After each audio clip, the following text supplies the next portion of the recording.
What's going on, guys, and welcome back to the channel and back to my Team of the Week prediction series. Today we do have Team of the Week 21, and just before we get on with my predictions and the cards that I've put into the team, if you do like this sort of content and you are new to the channel, please do subscribe with your notifications on, just so you don't miss out on any videos when they do go live. With all that being said and the intro pretty much just out of the way, let's get on with the first set of players. Starting with the bench as per, this week I have actually settled for BranyZee, I believe is his name, Snodgrass of West Ham, Benrahma, Bamford of Leeds, and Caputo of Sassuolo.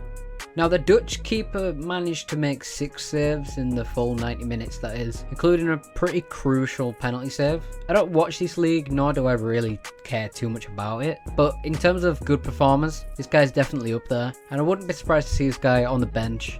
Definitely not in the team with how low his rating is, but not a bad performance and definitely deserves an inform. This performance did award BranyZee the man of the match, following their win, that is. And next with Snodgrass, being an ex-Leeds player, had a pretty solid weekend for the Hammers, having scored 2 goals and assisting 1 in their pretty tight victory in the league. This win saw the West Ham league position to be more favourable, if you will, as the winter period slowly comes to an end. Brentford's hat-trick hero, they've had a couple this year so far, but he was quite literally a hero. After performing a 10 out of 10 man of the match rating during match day. Patrick Bamford, the next guy, wasn't far off either, having scored 2 goals himself earlier in the week. And finally, Caputo in the Serie A, for what was also, a pretty banging man of the match performance, where whilst man of the match ratings are often subjective, I can still say that it often takes a lot of good form to actually be awarded the man of the match, and Caputo managed to net a brace and was able to just pretty much help his team win the game on Saturday. Moving on to the actual starting 11, with the first slot being the goalkeeper. Here, it has to be Lloris of Tottenham for me. Only shortly after his return from injury had he, be the man of the hour, so to speak. Not so much the entire match, but having clutched up, saving not only Gundogan's penalty effort, but consistently, denying Aguero and Sterling's efforts throughout the entire game. He did have a very good game, and with Lloris, despite being a Spurs player, has been a favourite of mine over the years, and with the ratings he boasts, it's pretty clear that everyone else rates him pretty highly too. For me, he does deserve that spot on the team, and with him being a very high rating player, he wouldn't be a very bad red pick, and I think a lot of people would actually be happy with him, despite him being a keeper. Onto the defence, just in front, I did settle with 3 players, with Chelsea's Tony Rudiger, Yerry Mina, and Alex Telles of Porto. Now, starting with the German on the left, I found that the most recent game Chelsea had versus Leicester was to actually be one of the better games of the past few weeks. I know certainly this week, or this weekend that's just passed, the games weren't very exciting. They definitely were goalless, and with it being a 2-2 draw, it was a pretty decent game, should I say, with Rudiger picking up both goals for his side, having scored 2 headers in the game. I suppose Mount is also another shout in this game, having played an 8.5, throughout the entire match, and he did assist both of Rudiger's goals. Mina for Everton, been their main centre-half I believe, also managed to bag a brace, and did also receive man of the match, as Everton, went on to win the game, bringing the score back from being 2-0 down, which is quite impressive.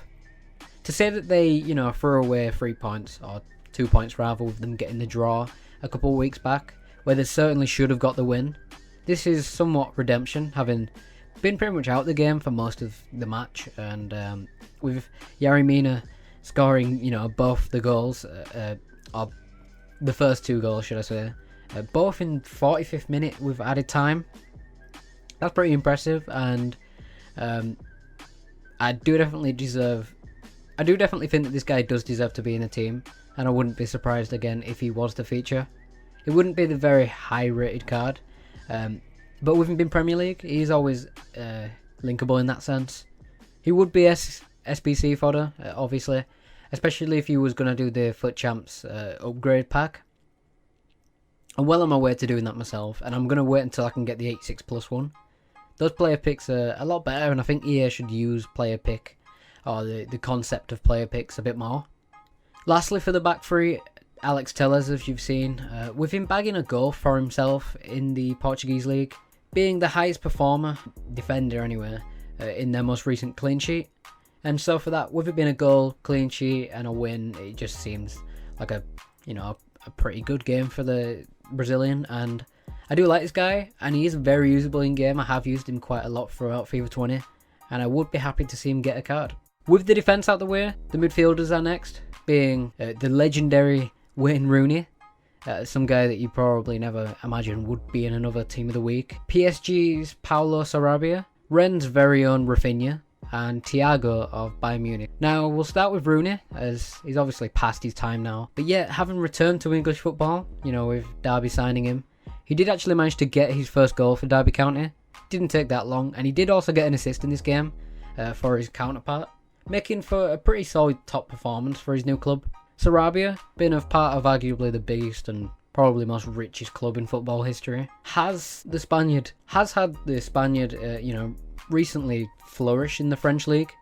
After a pretty dull start to the season, especially considering the lack of game time that he had, Sarabia no doubt can actually repeat how good he was for Sevilla last year, I believe.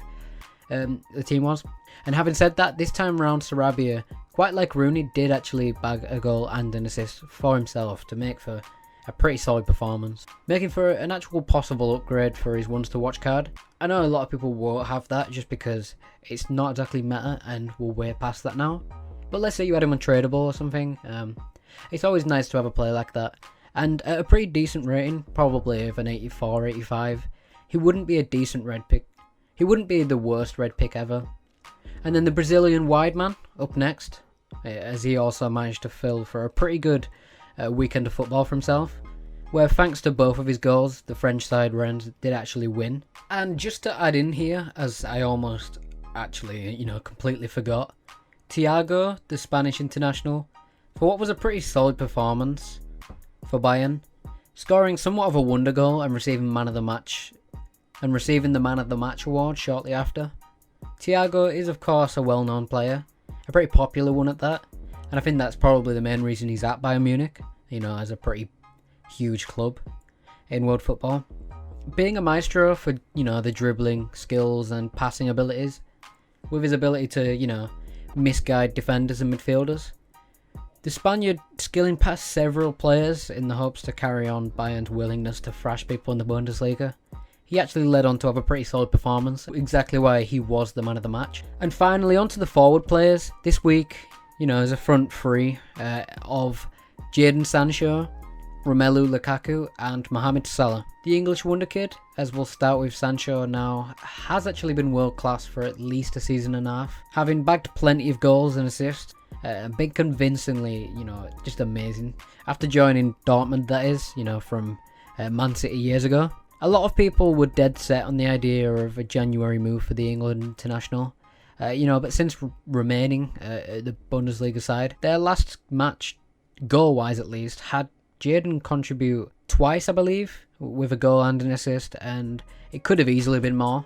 I can't stress enough how, even just previous weeks, previous matches, he has been well deserving of another in form, but the likes of Haaland has just about outshone him and got the better of him in these squads. Lukaku and Salah, sadly, are both Chelsea rejects, weren't very good in the past, and to be honest, it's kind of sad that they were, well underestimated and were pretty poorly coached prior. Now, the main one being Salah, been the better of the two, has managed to break, records in recent years, with the Egyptian narrowly missing out on the African Player of the Year award. Salah this time managed to score twice against Southampton, but in truth, whilst Liverpool looked to have actually dominated the Southampton team, the Saints could have easily been 2 or 3 goals up in the first half, where they were just completely dominant.